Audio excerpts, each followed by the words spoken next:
जय श्री राधे कृष्ण। आप सभी का हमारे YouTube चैनल पे बहुत बहुत स्वागत है। आइए आज सुनते हैं बुधवार व्रत की कथा। बुधवार का व्रत यह बड़ा ही पुण्य फलदायक माना गया है। इस व्रत में इस दिन भगवान गणेश का पूजन किया जाता है, बुध देवता का पूजन किया जाता है और इस दिन भगवान श्री हरि विष्णु का भी पूजन किया जाता है।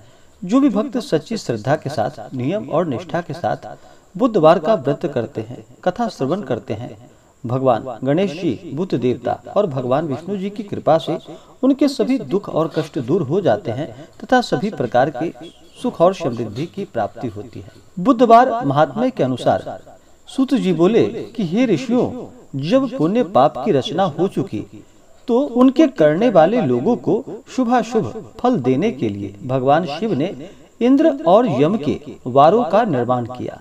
ये दोनों वार कर्मशः भोग देने वाले तथा लोगों के मृत्यु भय को दूर करने वाले हैं। भगवान शिव जी संसार रूपी रोग को दूर करने के लिए वैद्य हैं। वहीं सबके ज्ञाता तथा समस्त औषधियों के भी औषध हैं। इस प्रकार भगवान शिव जी ने सूर्य आदि 7 ग्रहों को, जो अपने ही स्वरूप भूत तथा प्राणियों के लिए सुख दुख के सूचक हैं, 7 वारों की रचना कर उनके स्वामी को निश्चय किया। वे सब नक्षत्रों के ज्योति मंडल में स्थित हैं। जैसे शिव जी के वार या दिन के स्वामी सूर्य हैं, शक्ति संबंधी वार के स्वामी सोम हैं, कुमार संबंधी दिन के अधिपति मंगल हैं, वैसे ही विष्णु वार के स्वामी बुध हैं। ये बुध पुष्टिदायक है। उनके लिए होम करना, दान करना तथा जप करना अथवा अग्नि में ब्राह्मण के शरीर में आराध्य देव की भावना करके षोडशोपचार से उनकी पूजा आराधना करना योग्य है। और जो भी इस प्रकार से पूजन करते हैं उनके सभी दुख और कष्ट दूर हो जाते हैं। बुधवार को इस दिन चाहिए कि दधि युक्त अन्न से इस दिन भगवान विष्णु का पूजन करना चाहिए। इस दिन भगवान गणेश का पूजन करना चाहिए। गणेश जी को विशेषकर लाल पुष्प, दुर्वादल, सिंदूर अर्पित करने चाहिए। धूप दीप दिखाते हुए गणेश जी को मोदक का भोग लगाना चाहिए। इससे भगवान गणेश अति प्रसन्न होते हैं। और इस दिन बुध देवता का पूजन करना चाहिए। इससे पुण्य फलों की प्राप्ति होती है। ऐसा करने से सर्वदा पुत्र, मित्र और कलत्र आदि की पुष्टि होती है। इस व्रत को जो भी करता है, उनकी कथा को सुनता है, उनके समस्त मनोरथ पूर्ण होते हैं। तो आइए सुनते हैं बुधवार व्रत की कथा।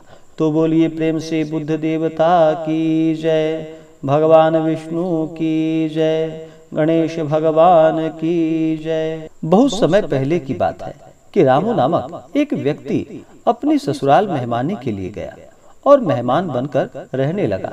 जब इस प्रकार रहते हुए उसे बहुत दिन व्यतीत हो गए तो एक बुधवार के दिन उसने अपने ससुर से विदाई मांगी और कहा कि मैंने आपके यहाँ इतने दिन मेहमान के रूप में व्यतीत किया है, अतः अब आप मुझे सपत्नीक घर से जाने की आज्ञा दे। उसके ससुर ने कहा, हम आज कैसे तुम्हें भेज दें?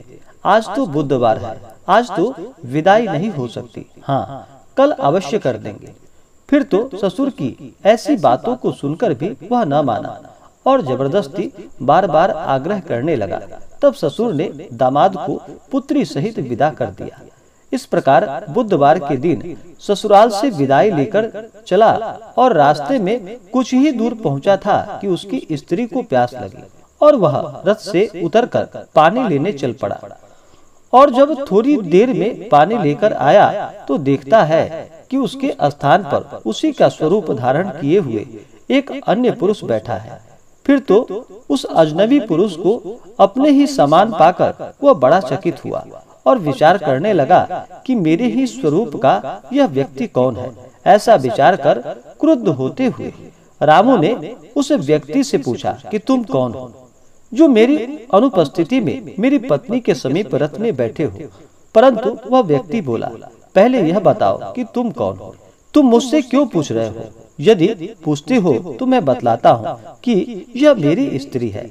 मैं इसे अपनी ससुराल से विदा करा के ला रहा हूँ और रथ में बैठा हूँ। इस प्रकार उन दोनों में परस्पर विवाद होने लगा। इससे बहुत से आदमी एकत्र हो गए, परंतु कोई भी उन दोनों के झगड़े का निर्णय न कर सका।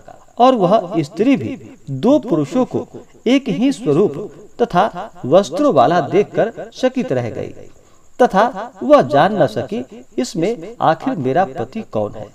इसी बीच राजा को इस झगड़े का समाचार प्राप्त हुआ और उन्होंने अपने सिपाहियों को जांच परखने के लिए भेजा। फिर तो राजा के सिपाही ने रामू को पकड़ लिया और राजा के पास ले चले। सिपाहियों द्वारा पकड़े जाने पर रामू अत्यंत दुखी हुआ और रोते हुए विलाप करने लगा कि हे भगवान, यह सब क्या हुआ, कौन झूठ है तथा कौन सच है। ऐसा कहकर रामू रोने लगा तथा भगवान की दुहाई देने लगा। उसी समय आकाशवाणी हुई कि रामू नामक यह व्यक्ति जबरदस्ती से अपने ससुर का कहना न मानकर पत्नी को बुधवार के दिन लेकर चला था, जिसका यह फल है। बुधवार को विदाई लेकर चलने के कारण ही इसे यह दुख प्राप्त हुआ है। ऐसा कहकर आकाशवाणी चुप हो गई। तत्पश्चात भगवान बुद्ध जी अंतर ध्यान हो गए। फिर तो रामू ने भगवान बुद्ध की आराधना की, जिसके कारण वह राजा के सिपाहियों द्वारा मुक्त हो गया और भगवान बुद्ध की स्तुति करने लगा। और इस प्रकार वह स्त्री सहित घर आया और भगवान बुद्ध के प्रसन्नार्थ व्रत इत्यादि करने लगा। जो मनुष्य इस बुधवार व्रत को करता है अथवा केवल कथा ही श्रवण करता है या पठन करता है, दूसरों को सुनाता है, उसको बुधवार के दिन गमन करने पर कष्ट नहीं होता।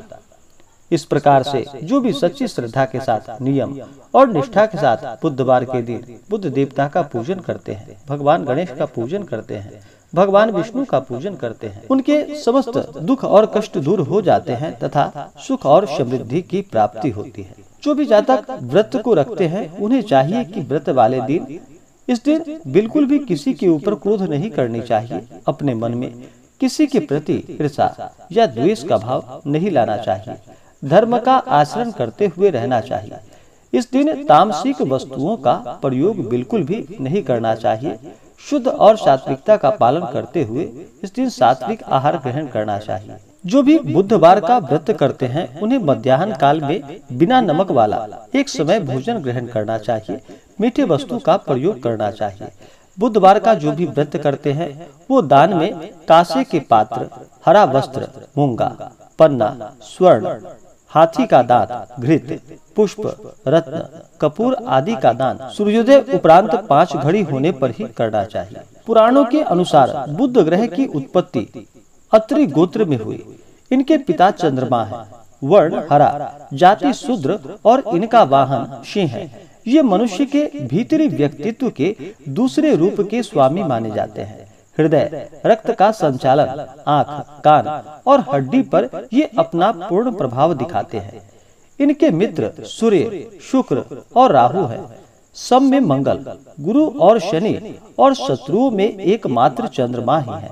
ये मिथुन और कन्या राशि के स्वामी माने जाते हैं। बुध से उत्पन्न रोग, बुध के अनिष्ट स्थान पर, बुध अगर कुंडली में अनिष्ट स्थान पर हो तो ऐसे स्थिति में व्यक्ति को हिस्टीरिया, मानसिक विकृतियां, मुख रोग, त्वचा संबंधी रोग, पक्षाघात, पेट में अल्सर, आकस्मिक मूर्छा और फेफड़े से संबंधित रोग होते हैं। जिन लोगों पर बुध की अकृपा है, उन्हें बुधवार के दिन ब्रह्म मुहूर्त में उठकर नित्य क्रम करने के उपरांत बुद्ध कवच का पाठ करना चाहिए।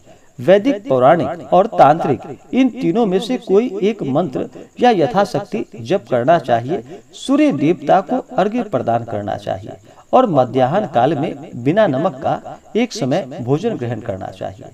बुधवार के दिन बुध देवता को प्रसन्न करने के लिए आप इन मंत्रों का जप करें। ओम बुम बुधाय नमः या ओम ब्राम ब्रीम ब्राम सह बुधाय नमः। इन मंत्रों का जप करना चाहिए। इस प्रकार से सच्ची श्रद्धा के साथ बुधवार के व्रत को करना चाहिए। भगवान गणेश, बुद्ध देवता और भगवान विष्णु का पूजन करना चाहिए। इससे पुण्य फलों की प्राप्ति होती है। तो आशा करता हूँ यह जानकारी आपको अच्छा लगा हो। ऐसे ही ज्ञानवर्धक जानकारियाँ प्राप्त करने के लिए हमारे इस चैनल पे अगर आप नए हैं तो चैनल को लाल बटन दबा करके सब्सक्राइब करें, साथ में बेल आइकन घंटी दबाएं ताकि मेरे वीडियो का नोटिफिकेशन आपको समय से मिलता रहे। वीडियो को लाइक करें, शेयर करें। सुखी रहें और स्वस्थ रहें। जय श्री राधे कृष्ण। धन्यवाद।